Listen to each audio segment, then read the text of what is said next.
Absolute Radio. Frank Skinner on Absolute Radio.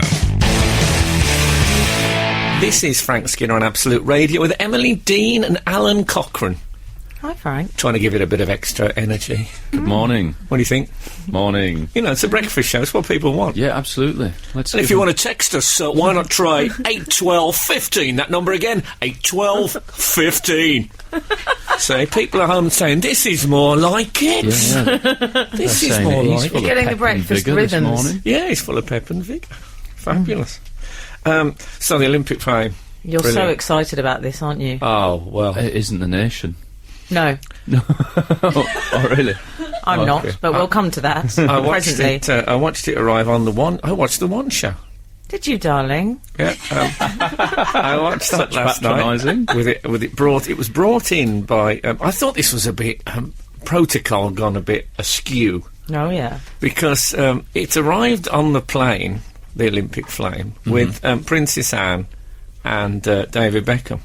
Yeah. I mean, imagine if those two had gone down. That's hair product sales in this country slashed by 20%. Well, yeah. It would have been a fight for billing as well, wouldn't it? It would, yeah. I mean, that would have been terrible. Who would you go with on David the front page? Beckham perishes. Princess Anne also gone. Tiny writing. No, and one other it would have said. Yeah. Well, Lord Coe and Boris Johnson were on there as well, but they'd have been, what about paragraph 8? Anyway, I was very concerned, because when Princess Anne held the flame, it was perilously close to her enormous quiff. Oh, really? You know, she looks like a sort of comedy Elvis fancy dress person with her hair, and it was so close to that. I thought, now, the whole Olympics would be destroyed here and now if Princess Anne became a human torch. And there would be hairspray in that, wouldn't there? She'd be flammable. It's like hamster cage hair, isn't it? Do you know what I mean? No. Yes, when you get all that straw and nest stuff in a hamster cage, that's what her hair's like. Do you imagine when she gets up in the morning, it looks exactly like that? I think she just swivels it round and uses it as a pillow. Anyway, I think the best thing to have done if I'd have been Beckham is I'd have just picked her up and ran with her. And no one would have even noticed it wasn't the Olympic fire. The torch itself was sat in 1A, which is the best seat you can have on a plane. That's Simon Cowell's seat. Well, I watched it with my girlfriend, Kath, this thing, and she said, they had a flame on an aeroplane. They had a flame.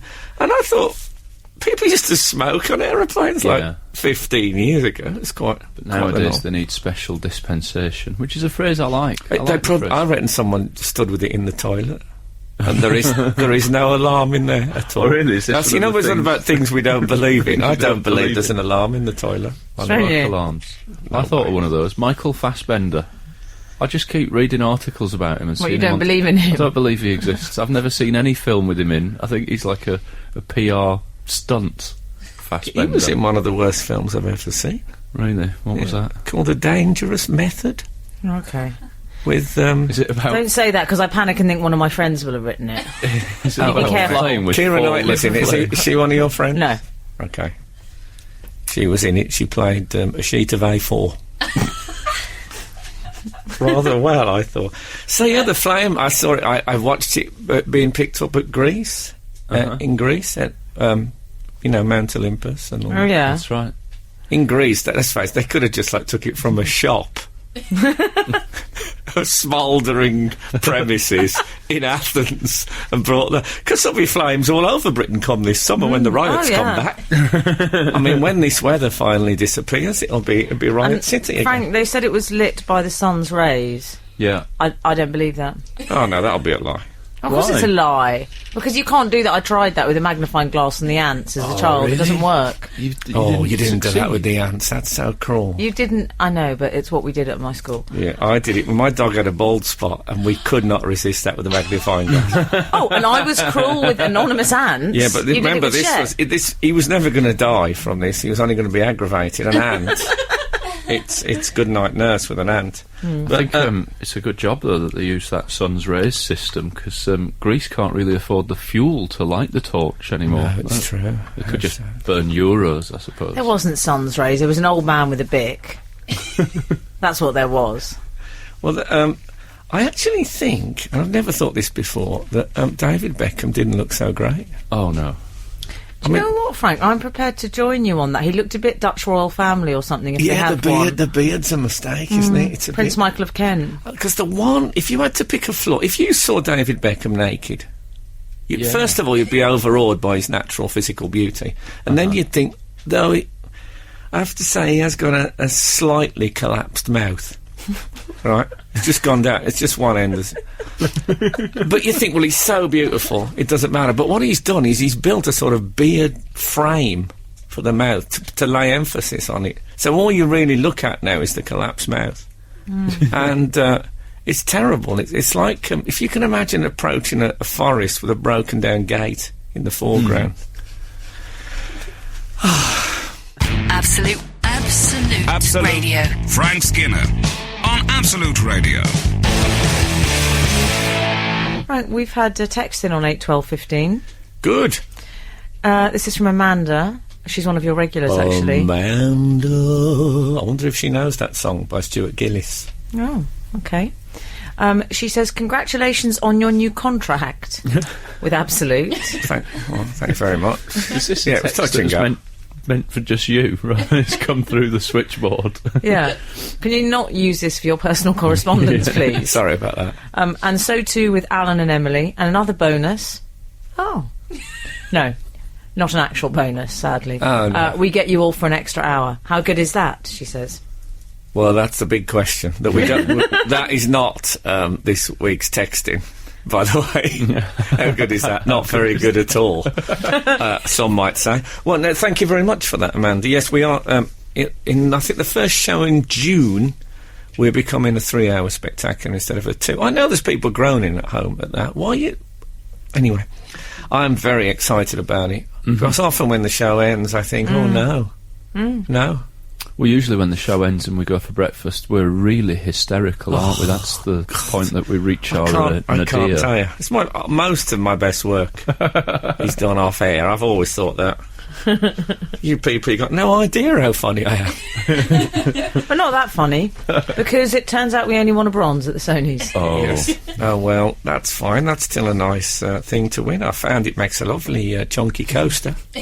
Have you? Yeah. You love a coaster, don't you? Yeah. It'll take a tankard if you lay it flat, the Sony. Yeah, we went to the Sony Awards on Monday. Yeah. And the reason we haven't brought it up immediately is because we didn't win. We lost to Beryl and Betty. The old ladies. You may have heard about that. Well, one of them, Beryl is 85 and Betty is 90. She's 86, I think, actually. I don't want to do her down.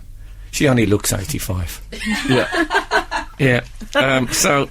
Anyway, congratulations to them. It was a bit of a lovely moment. I must admit, when I saw the stage and there was no ramp, I thought we've cracked it. But they made them struggle up. I mean, it was quite big steps for old ladies. And on a night that had 37 awards, that put another 5 minutes onto it, didn't it? Yeah.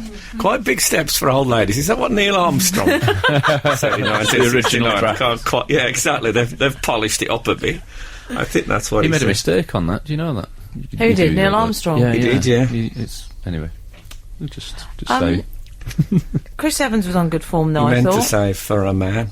Oh, did he? Small step for a man, but a giant leap for mankind. Yeah, but he's an astronaut. That's not his job to be erudite. Now, Chris Evans was on good form, I thought. So anyway, Beryl and Betty. Well, I don't know. No one does jokes at the Sonys. I was surprised by that. And people go up, they get their award, and you think people usually have, I'll tell that story about, or I'll use that line. No, they go, thank you very much. That was thanks to Dave Willis for having faith in us. and then they go down. No, but got to make a bit of an effort. Andy Gray and Richard Keys, they thanked all their team and the beautiful Catherine. Well, I like that. I thought that was a lovely tribute to her professionalism. Yeah, I thought they smashed it. Well, you got to forgive really and forget. smashed it. We all make mistakes. No, I don't forgive and forget, just FYI. Frank, there was I'm fully aware of that. There was a lovely moment, Frank, though. One of my favourite moments of the entire night was we had an incident, a chance encounter with Ian Wright and Harry Redknapp and you outside, and Harry Redknapp said, "Blimey, they're all here." I want to know who they are. Well, what Venn diagram are you in? Me and Ian Wright. Yeah. He meant all the showbiz football personalities. They're all here. He was. It was very exciting talking to Harry Redknapp. He was furious about Podsy. Oh, was he? He wasn't. Did you really talk to him about Yeah. BGT? He said talented. He said he hasn't even got his own bank account. Yeah. In case you don't know, Harry's dog had a bank account with HSBC. Was it HSBC? Yeah, you'd have think he'd have gone for Barclays. Yeah, it was nice to see Harry, because that's it. Well, and Wright. I mean, they're legends. Do you know, he was so gentlemanly, he held the door open for me. Did he? And stood there for ages while I walked through. Ian Nice. Wright.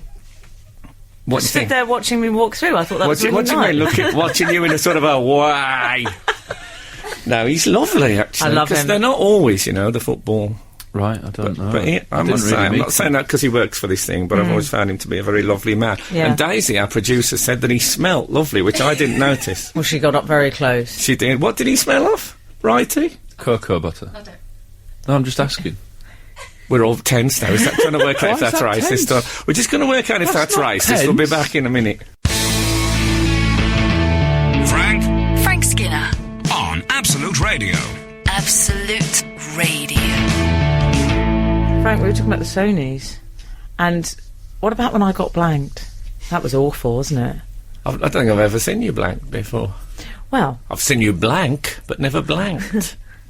This sounds like we're playing blankety blank. It does feel like Yeah. this whole conversation's become euphemism, but it hasn't, does. has it? well, as it turned out, I hadn't been blanked, No. but I thought I had. Well, Yeah. You never know, though, do you, if you have. I know. 'Cause often And when you're people blank you, if you pull them up on it, they say, "Oh, what? I'd never blank you in a million years." Well, this is what happened. So it was Ian, who's Righty's sidekick. It was the Yes. battle of the sidekicks, so I know of old. And he was talking to you, and as I came over, he said, "Excuse me," and wandered off very hurriedly. So I said to you, didn't I think he's blanked me. You said, "I don't think he has." I said, "He has." I have to say, he's a very sweet He's a fella. lovely guy, but I called him on it, didn't I, outside? Well, I was talking to him at the bar and he said, "Oh, I can't believe that you work with Emily. I didn't know." And I said, "Yeah, she thinks you've blanked." I told him that as well. I told him in front of Emily. I said to Emily, "So did he blank you then in front of me?" Because I think these things need to be out in the open. Otherwise, Emily could have been brewing about that to the point where she felt she had to bring it up on a radio show, some 5 days later. I don't think so. She's We- not the type to... We No, discussed it, it's all fine, and I love him now. I'm glad we didn't win. Anyway, what about that for a statement?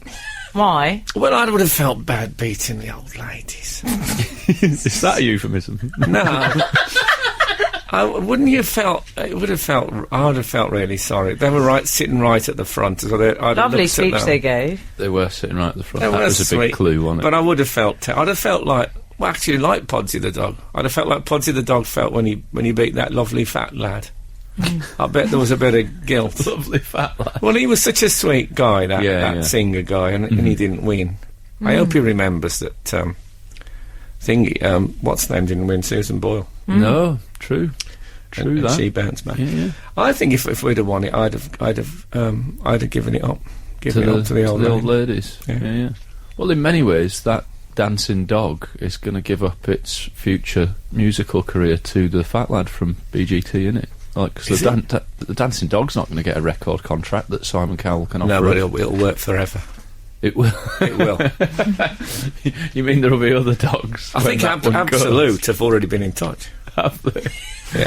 £500,000. Wow. But you could say, we got Podsy on the show this morning, and come on, Podsy, do your little dance for us. Oh, he's brilliant! Look at him go! Oh wow, that is. Oh, it's the backward walking bit. The backward. Here he comes. And finally, we have the backflip. And people take your word for it. That is good. That's my experience. Dancing dog on radio. It's sleazy, the thought on of him to that music. Never mind.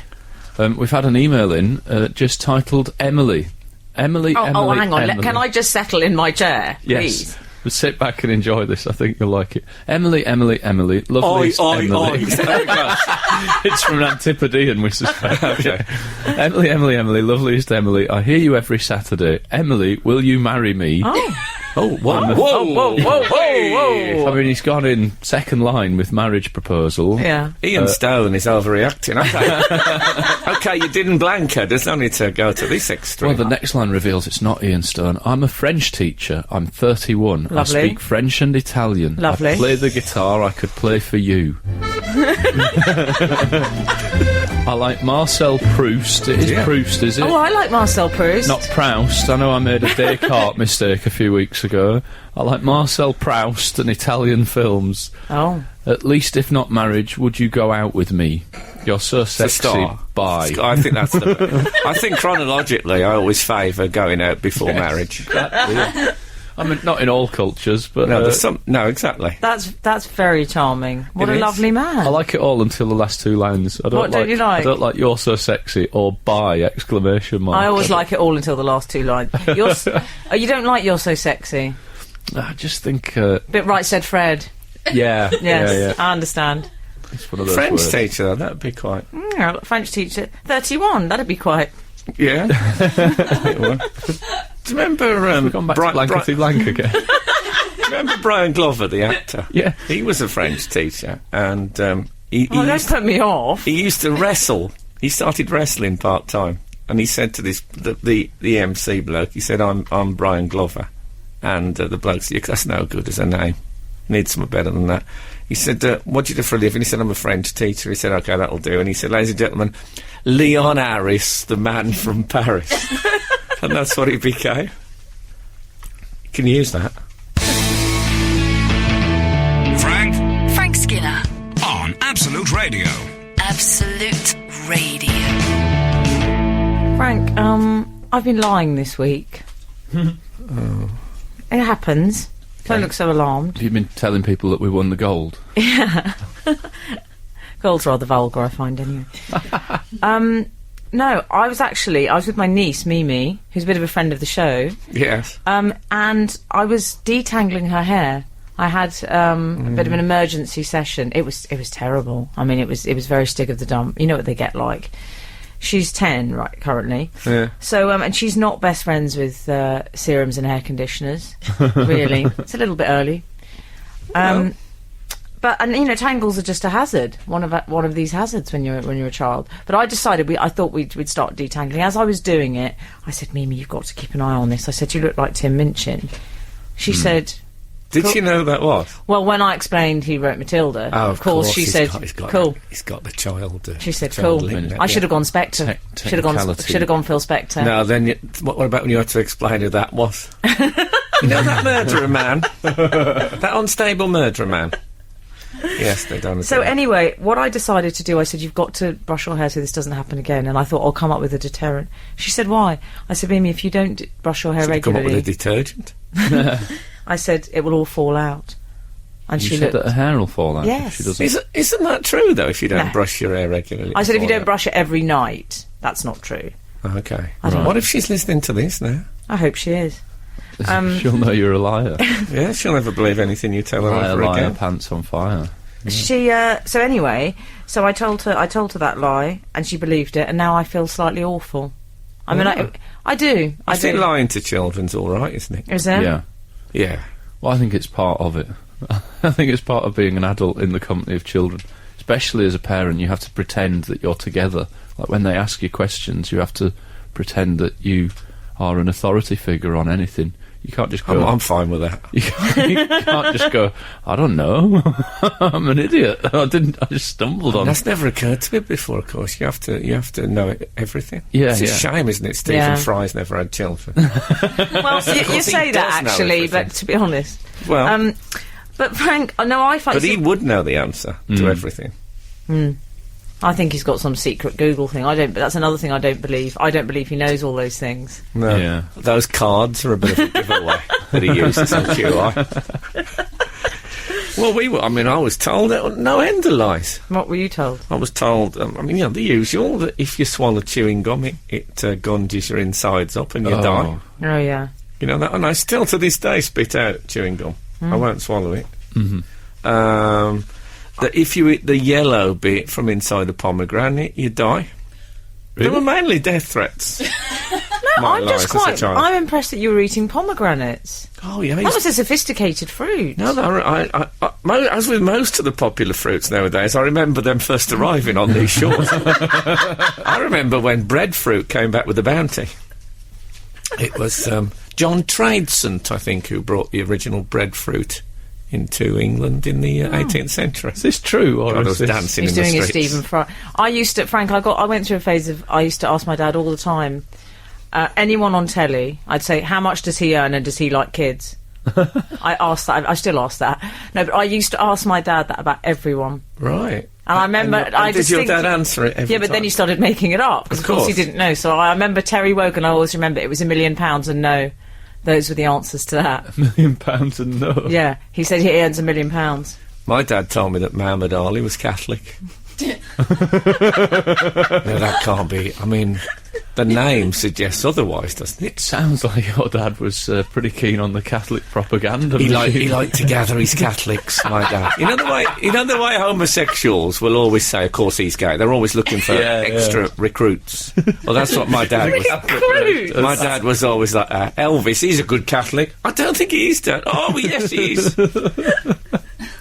The other one we had was, if you eat the mussel beard, your throat will swell up and you'll choke. Oh. You know, mussels have got those little... You know mussels, the seafood? Yeah. Oh, They've got those little beards sometimes at the base of the tongue. Oh. And if you swallow them, you're looking... I don't know. You've had mussels, haven't you? Yes, I have. Maybe you call them moule. It's not even a quarter The tonight. moule. People are eating their I'm cereal. talking about the barbe de moule. That's what I'm talking about. Well, anyway, because if there's anyone at home now eating mussels, they're going to be in a bit of a state. This time of the day. Bear in mind, a lot of our listeners have only just got in. Our Keith will be on the mussels. He won't be back yet. Frank Skinner. on Absolute Radio. Absolute Radio. Frank, we were talking about lies on 8, 12, 15. Or specifically lies that your parents told you. Were we talking about lies on 8, 12, 15? Yes. Oh. How did we do that, seeing as that's our text number? Oh, I hate it when you get like this. Well, just Stop want being a that. pedant. Okay. Oh, you've been pedantic about... All right, yeah. We're talking about it on the wireless. Yeah. Is that Yeah, one? on the- No, on meaning the we're radio. encouraging people to talk to us about it on 8, 12, 15. Yes, we'd like to know what lies you were told as children. My uncle told me that the you know the bit on the outside of dry roasted peanuts Yes. that was created by them allowing maggots to eat at the peanuts. I mean, why? Where's the gain in that lie? Yeah. All you've done. I mean, I still like them, but it's a weird lie, isn't it? My auntie told me that she had a motorbike. And she didn't. No, She didn't. but when you're a little boy, I mean, I don't even like motorbikes now, but when you're a little boy, a motorbike sounds cool, and for a woman to have a motorbike at the time was mind-blowing. Yeah. But Well, that's why she told that lie. then. exactly. Yeah. And weirdly, I never realised, hang on, she's never got the motorbike when she's with me. She's always got it at home, or it's somewhere else. Can I just say I love her? I love her for telling that lie. Well, she's got a weird imagination. She also told me, you know this bit of your wrist, this sort of bone here? That lumpy bit. Yeah. I She don't think told this me... bone here really works on the radio. I was looking at you two. She told me that Miss Piggy lived in there. That's she's ludicrous. actually a dangerous fantasist. How would you come up with that, though? I mean, I know professional entertainers that haven't got imagination like that. How would Surely you... it means that Miss Piggy would have suffocated when your grandma had her motorbike gauntlets on. Is she My okay? aunt? No, she is a Oh, strange okay. woman. But That is a weird one. What was the basis? Did she get you to speak to Miss Piggy or something? just that's where she was when she wasn't on the Muppets. Like, it doesn't make Okay. sense now, but I was probably 5 or something. Frank, my parents told me that the tortoise was hibernating, and actually someone had hit it on the head with a croquet mallet. Oh I dear, know. Isn't that horrible? that is it could have just been stunned. No, because they said I said, is it still hibernating? This was like 3 years later, and they said, yeah, they hibernate for a long time. Oh. I believed that. I swallowed it whole. It was the neighbour, You yeah. swallowed it whole. Did it end up stuck in your neck like a cartoon? Our Keith, my brother, told me that when he was a kid, this country was occupied by the Nazis, and he used to play regular pranks on them, on the battalion that were in Oldbury. He told me a story about putting a frog in somebody's jackboot. I remember as a bit of a lark. I think that was his. Keith. I think that was his modern art installation of the occupation of France. Oh, was it? No, but he completely convinced Did he? me. Yeah, and he was, you know, I mean, one imagines, of course, in occupied countries, people were terrified of the Nazis. Keith was running them ragged. He was with his tricks. not only not terrified, he was brave in the He was face a of sort this of dominant I force. see him as a George Formby figure. But he wasn't trying to stop them. He was happy for them to be because they were figures of fun for him. Right. We had the usual suit. My dad told me that if you allowed two knives to lie crossed, the devil would come into the house. Is that right? Yeah. Right. There was very little Scottish dancing in our house. Almost none. Frank Hazel says, in my street, when the rag and bone man came round ringing his bell, me and my friend's parents warned us they stole kids and we must run and hide. My friend's dad took it too far and put her in the Alibaba laundry basket and rolled it under the bed, and she wasn't able to crawl out because the top of the basket was squashed. Oh, That's from God. Hazel.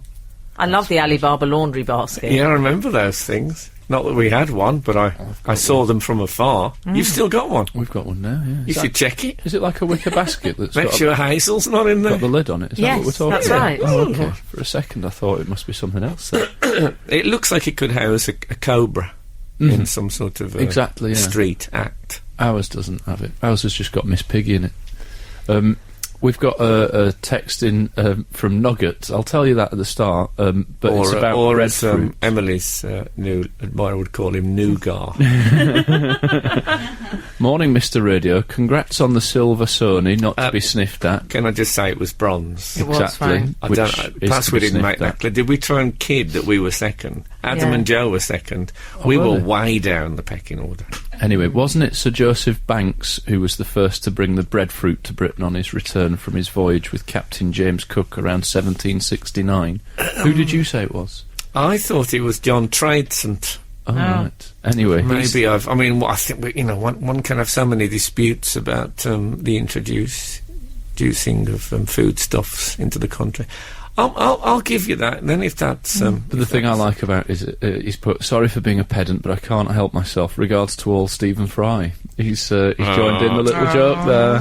see, John Tradescant definitely introduced the pineapple to this country. Did he? Yeah. Oh. So I'll take all comers on that. On 8, 12, 15, if you want to be pedantic about fruits introduced to the United Kingdom. Funnily enough, across the road from me, Captain Bligh is buried, from the Bounty. Oh, yeah. And that was his undoing, of course. They had to wait for the breadfruit crop. So they had to stay out there a long time, so the crew got restless and finally mutinous Oh, really? and cast him out at sea. I think we're moving towards the adverts. This is Frank Skinner, Absolute Radio. This is Frank Skinner on Absolute Radio with Emily Dean and Alan Cochrane. It's Saturday the... what is it, 19th? 19th, love. Yeah, this is where it all falls down, you see. It started off with great gusto. Like being a proper DJ. Yeah, I thought I might have given the time, but... And then it went to, what's the date, love? Yeah, you got Yeah. the day of the week right. That was easy, wasn't yeah. it? You can text us on 8 12 15. Do you think Chris Evans does that on his show? What's the date? He might do. I bet he's right on it. So, that's it. That's why... He's a winner. That's why he's got, how many? 9.2 million listeners he's got, according to... Has he? See, that's something. We was on about things we don't believe. Shame you can't make that up in hair follicles. No, the rage are the things I don't believe. don't you? And I'm not saying that in bitter, because ours are quite... The radios, in case you don't know, are the sort of radio ratings, so how many listeners you've got. Apparently we've got like 500,000. I don't... How many do we hear from? What, 7? Well, we've had, and even then, 3 of them are probably petulant. Yeah, exactly. Out of the 7 listeners we've got, 3 of them are narky. We've had an email in just titled "Lies" from Jerry Robinson, who says, "Morning, Frank and team. Jeff Lloyd covered this subject on his show, and my favourite was and just I haven't even read the. My favourite was someone who admitted that for years." He'd had his mum believing that DVDs were so named because they were invented by Dick Van Dyke. Well, that's brilliant, but my whole problem with this, see, is that he has reprimanded us for covering just a vague topic, and then he's done one of the specific gags from that show. Exactly. I didn't even read it to the end. I felt reprimanded. That was me reading it to the end for the first time there. I think it's because you felt reprimanded. You had to see it through. She thought he might hoisted. And he might say yes, and may I say Jeff Lloyd always reads out the text to the very end. Well, I'm sorry if we've duplicated the same topic. But it is going to be hard if we have a 3-hour show. I must say, somebody did mention the Olympic flame on the news this morning as well. When the show goes to 3 hours, it's going to be even harder. Someone also said this is absolute radio. Original stuff.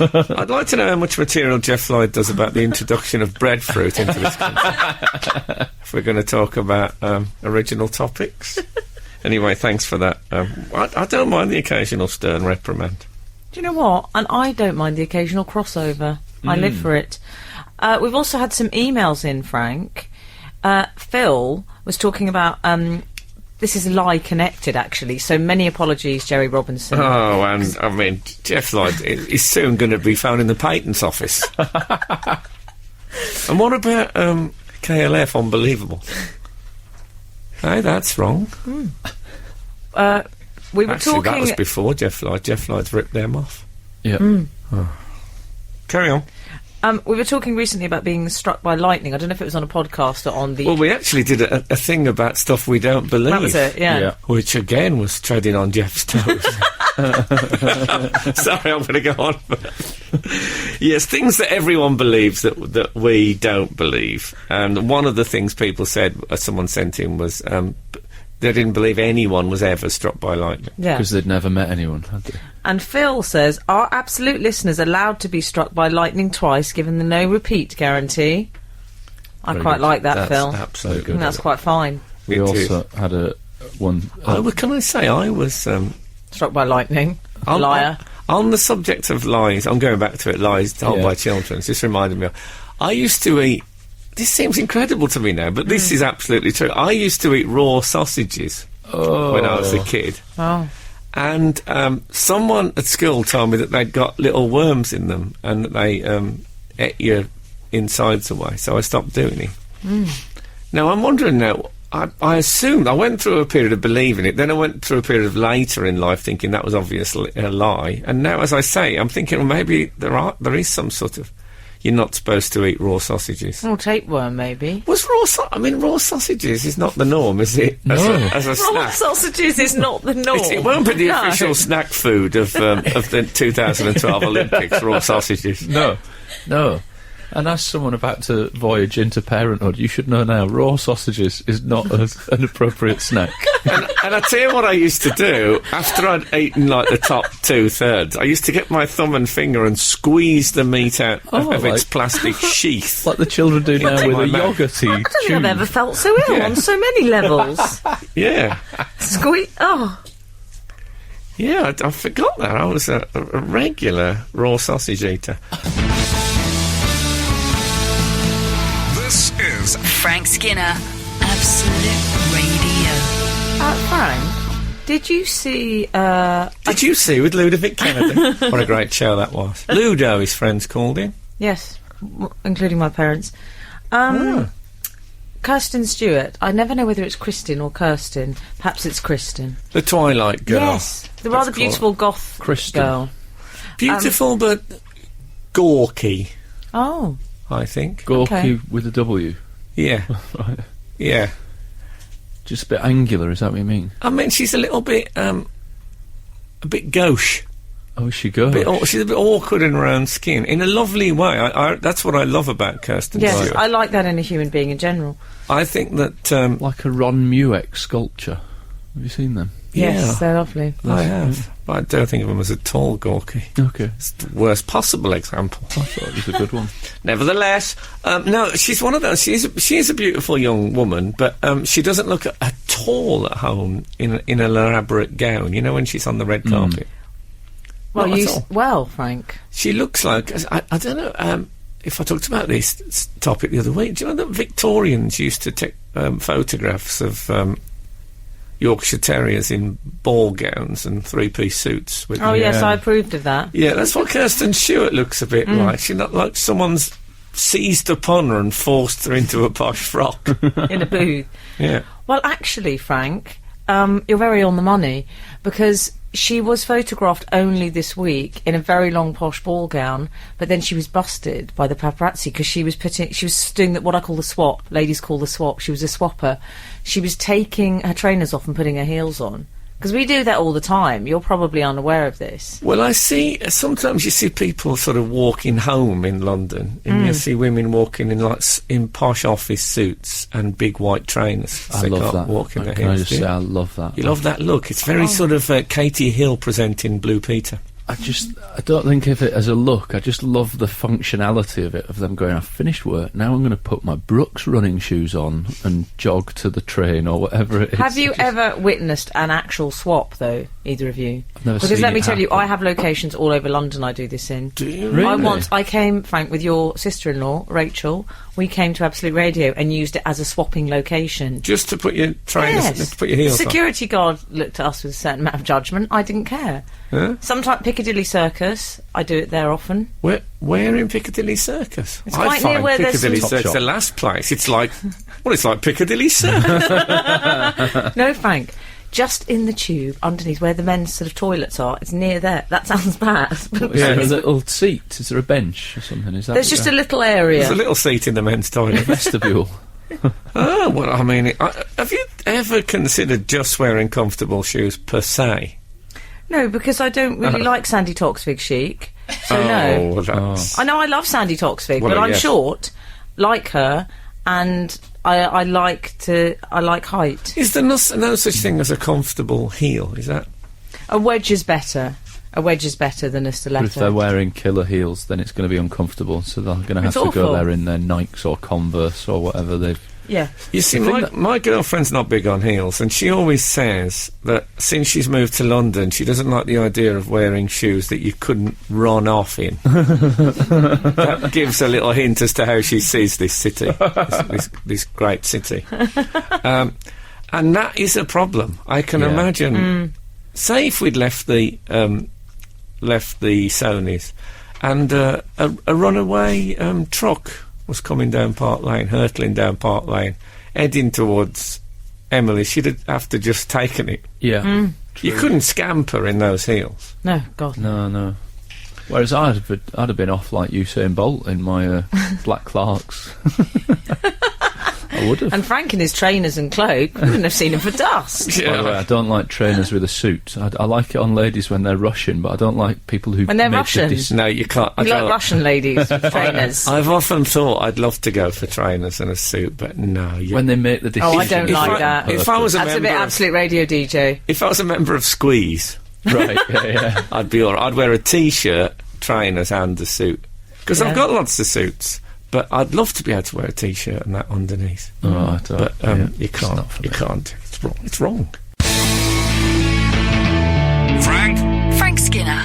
on Absolute Radio. Absolute Radio.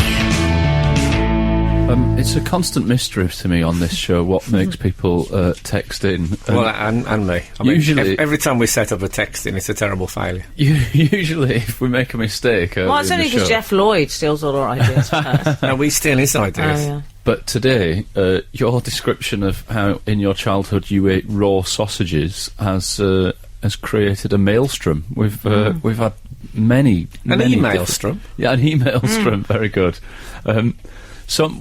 One person just texted in saying tapeworm in uncooked pork because you were asking about. So that about wasn't a worms. lie. No, there are worms in pork. That's a fact. I mean, yeah, I'm not talking about the occasional raw pork sausage. I'm talking about, maybe 6 a week. Really? Yeah. Well, Frank, when my mum bought sausages, I thought, let's have one of them raw. Frank, I also ate raw sausage. This is not Emily speaking, by the way. It's a bit of a dark confession for this early in the morning. Who's that from? That's from John G. I also ate raw sausage in the exact way that you mentioned. Thank God. I thought I was the only one. Well, I'd completely forgotten about it and when I remembered, I thought, have I misremembered that? Did I actually eat pork sausage? But now it's making me feel... raw pork sausage. I mean, lots of people are texting and saying... 839, have you seen that, Al? Sorry to burst your bubble, Frank, but I too used to eat raw sausages. I like the idea of that being your bubble when I was a young boy. And also raw bacon, then top it off with a couple of dessert spoons of black and golden treacle. Did they not have gas? It does sound like... I've never had raw bacon. I don't like the sound of that at all. Too fatty. But can I say, if there's any young people listening, please don't start eating raw sausage on the strength of this, because apparently there's tapeworms in pork. Yeah. Frank, pork chops have worms in them. It's true, it's true. Pork chops? It's one text that's come in. Like we could afford pork chops. All right, but you managed to nag through 6 raw sausages a week, didn't you? Yeah, but they were economy. There probably wasn't that much pork in them. Yeah, not perfect, a great deal yeah. of meat in them. They didn't even have the worms in. Oh, a lot of earlobe. People are having their breakfast. No, you're right. Somebody texted in. Absolute Radio. Frank Skinner on Absolute Radio. On the subject of sausages, we actually had an email in during the week, even before this sausage mayhem was being discussed. When we didn't know how dangerous they were. We didn't know how dangerous they were, but this person did. You remember last week you were talking about throwouts, things that are thrown into the audience for gifts and... Oh, yeah. And Frank got a free book.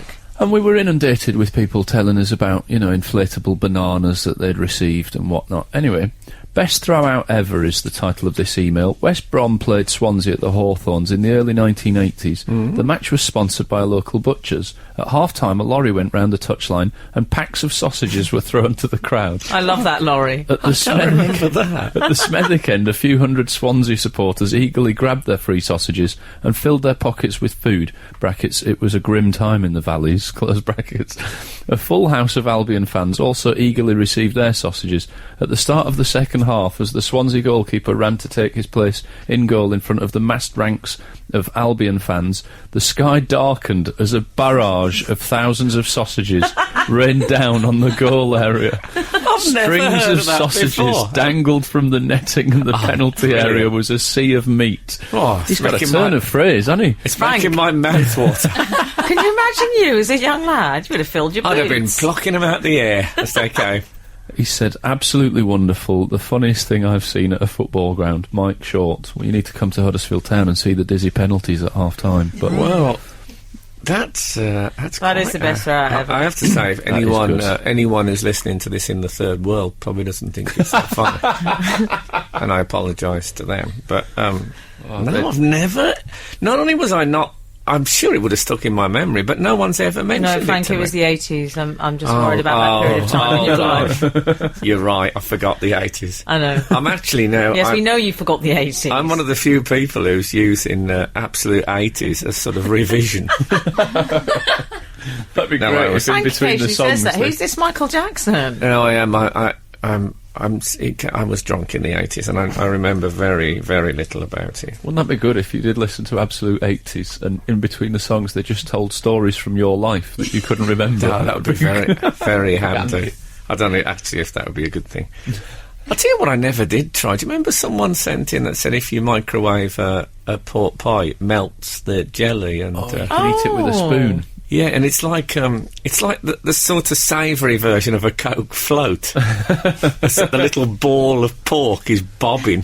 Yeah, I was tempted to try that and forgot as well. Well, we should let's do some homework. Let's do it now. We've got some homework. Yeah, let's get on to that. I wonder how many killer worms there is dwelling in that. Little Frank 352. My brother and I used to eat raw bacon and sausage straight out of the butcher's van. Wow. He used to threaten to cleave my dog. Ate raw bacon yesterday. Tree. Oh. trees. He used to threaten to cleave his dog. Yes. With a cleaver, presumably. Yeah. Absolute Radio. Frank Skinner on Absolute Radio. I'm going to make an attempt to change the subject from raw sausages, because I've realised some people are having their breakfast this morning. That's and fair enough. it's not right. I saw a thing in the Sun newspaper about a man called Chris Smart, car enthusiast who couldn't afford a £15 million Ferrari that he'd always wanted, and so he painted it on his garage I thought that was door just a story. instead. He couldn't afford the Ferrari. That's the end. Is that where Extraordinary. you turned over going, oh, I'm not interested? I saw this, so he painted. He painted the Ferrari on his garage door, and there's a picture of it, and he's painted like the garage door at the top and everything, all the inside contents of the garage. It's absolutely brilliant. There's a dartboard on the back wall. It's really good. It's hats off to him. Turns out he's an ex-art student. You know I can't wear hats with my enormous head. Well, It's a bit of a sore point. if you had got one on, then hats off to him. Yeah. Hessian sacks off to him. It really That's me and impressed Joseph me. Merrick used. No, it did. It looked great. And I live in a terrace, and it made me think, why? I wonder if I knew him, this Chris Smart fella. I wonder if I could convince the rest of the neighbours to go with him painting a fake tunnel right through all of our living rooms. Wouldn't Just that see. mean a You lot wouldn't of see. cars driving into your house? I mean, maybe more like a pedestrian tunnel. Okay, I liked that'd it be that right. when the Sun talked about this, they referred to him as married Chris, a former art student, as if to sort of just illustrate that, don't worry, he's not a complete weirdo. Oh, really? Married Chris, they called him. Validated, Chris. Yeah. Yeah, I think it's an opportunity missed, you see. I mean, like the tunnel. Wouldn't it be more fun painting a parking space on a skip? Then you could just sit back and enjoy. I do think in a week there'll be another of those, those stupid thief stories that they always put in. Like, Oh, yeah. the thieves that took pictures of themselves with their spoils and put it on Facebook. Yeah. There's going to be a story that some thieves have tried to steal his garage door. I hope that would be very It's a good. £15 I like a million trompe l'oeil, Ferrari. though. You see, that's A what? trompe l'oeil, it's called. What's that mean? It means trick of the eye in French. That's what that's called. Oh, okay. And a trompe l'oeil effect I could have on my front door, Frank. I could have a trompe l'oeil, Vince Cable letting himself in, looking a bit guilty behind his shoulder. Or leaving, looking Yes. a bit sweaty. But, your use of trompe l'oeil makes me think you're very compatible with a French teacher. Age 31. Comma 31. I'd like to sneak round that guy's house and paint bird droppings on the bonnet. Or maybe a parking ticket you could paint on. Oh, he could put that in his windscreen, couldn't he? We could do it, like, as a prankster. Oh, he might not be pleased with that, though, if he spent 2 weeks painting it. Well, he needs to... Don't want to needs encourage his do it. neighbours to graffiti as Could well. he, as he's got a car on his garage door, could he legitimately have a sticker on that car that says my other car's a porch? It's just a thought. Absolute Radio. Frank Skinner on Absolute Radio. I feel like there's a moment for some resolution. We were talking about the Olympic flame and the torch. We've had an email in. The flame is held in a Davy safety lamp as used to this day down mines. This makes it safe to travel by air. If, for instance, a protester puts the flame out, the real flame is in a Davy lamp in the background. I make the glass for the lamps and have done for many years. The glass has a small hole in the side with a plug so that you can light it. You can take a light from the lamp. Basically, the real flame is held in the lamps, and what you see is taken from the lamp. Princess Anne was carrying a Davy lamp. Okay. Princess Anne was carrying a Davy lamp. I mean, it could all be summed up in Princess Anne was carrying a Davy lamp, couldn't it? As invented by Sir Humphrey Davy, of course, for the use of miners. Is that correct? I didn't know I'd been booked to be on QI, but thank you very much to my agent. Yeah, you wish. Actually, I don't wish. I know. No, actually, you probably don't. So anyway, if you want to listen to download the Not the Weekend podcast, well, there's no such thing. If you want to download Not the Weekend, see the producer came over then and pointed with her finger at the letters to help me. Anyway, Not the Weekend podcast you can download on Wednesday. That's us talking some more. Be no sausages on there in case you're worried. And Mark Crossley is next, and well, if the good Lord spares us and the creeks don't rise, we'll be back again this time next week. Thank you so much for listening, and goodbye. Frank Frank Skinner. on Absolute Radio. Absolute Radio.